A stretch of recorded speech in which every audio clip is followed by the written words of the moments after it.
কত সুন্দর পাথরটি দেখুন আপনারা, হাজরে আসওয়াদ, দেখলে মনটা শান্তি হয়ে যায়। যদি হাজরে আসওয়াদের খেদমত করতে পারতাম এই হুজুরের মতো, হুজুর কি সুন্দর হাজরে আসওয়াদের খেদমত করতেছে, আলহামদুলিল্লাহ, আল্লাহ তাআলার হাজারো শুকরিয়া।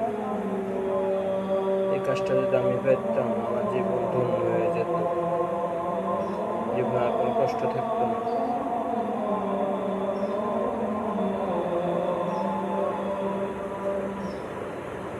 আল্লাহ।